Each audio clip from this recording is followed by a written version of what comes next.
تقدري تسحبي ال20,000 من الخزنة يا فندم بكل سهولة دلوقتي. شكرا جدا لحضرتك. نورتينا يا فندم، مع ألف سلامة. الرقم اللي بعده يتفضل. نيكست. نيكست. اتفضل يا أستاذ. ايه دي؟ هو انت بتندهلني؟ ولا أكون بنده لمين يعني، عمال أقول نيكست نيكست. معلش يا باشمهندس، والله فكرتك عندك عطسة وكتيمة. عطسة إيه يا باشا؟ هات رقمك يا باشا. 010 12 13. ايه ده يا باشا؟ ايه ده؟ انا عايز رقم الدور بتاعك. انا قاعد في الدور التاني بحري. بحر ايه وبتاع إيه؟ يا باشا الورقة اللي انت دخلت بيها فين؟ الورقة اللي مكتوب فيها رقم دورك. ايه دي؟ هي الورقة دي مهمة؟ اصل رميتها في سلة القوامة يا وزير. هي كانت تلزمك في حاجة؟ هو نهار شمال. خلصني يا باشا، عايز ايه؟ لا مفيش، كنت عاوز اسحب 1000 جنيه. مفيش مشكلة. رقم حسابك كام يا فندم؟ اه هو ده. رقم حسابك كام يا فندم؟ ما تجيبليش شلل.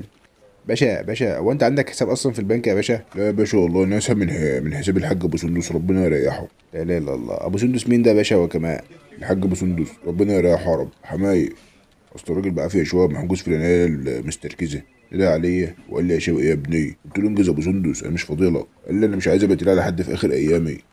قلت له يا ابو سندس الكلام دوت ايام ايه؟ قول ساعات، بعدين احنا نشيلك فوق دماغنا. راح شهق شهق كده، قلت خلاص الراجل خلع، طلع بالتوب عادي.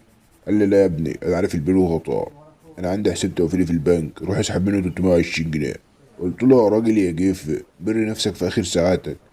قال لي خلاص هات 950 جنيه. هو انا مالي بكل كده؟ وبعدين هو قال لك 950، انت عايز 1000 ليه؟ 50 ليه يا باشا؟ دخانهم ومواصلات. يا عم ابو سندس مين ودخان ايه؟ وانا مالي بكل الهجص دوت؟ لازم هو اللي يجي بنفسه يا باشا. يا جدع خلي عندك دم ومروءه، بقول لك الراجل مسرق وفي العنايه المستركزه. يا باشا وانا ايه اللي يضمنني ان انت تبعه؟ هو عامل لك توكيل؟ يا جدع بقول لك جوز بنته، يعني الراجل ما يأمن على بنته مش هيأمن على حسابه التوفيري. لا والله يا باشا، دي مسؤوليه ولازم حاجه تثبت لي ان هو امر وكلك. لله. هجيب لك النهايه بقى، وامر لله.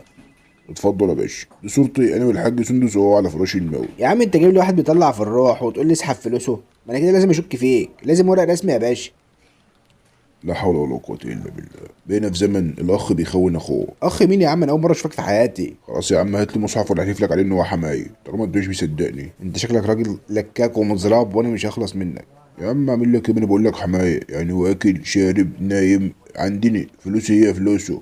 طب اسمه ايه يا عم حماك ده؟ خلينا نخلص. اسمه الحاج ابو سندس ودمياط، ربنا يريحه يا رب. ابو سندس الدمياطي، ابو سندس اسحب الدمياطي. 1000 جنيه، ولا بقول لك استنى خليهم 2000، يلا ان شاء الله ما حد حوش. استنى انت بس روق. ده عليه كارد ب70,000 جنيه وما سدش ولا قسط لحد دلوقتي وبندور عليه. ده انت جيت لنا من السما.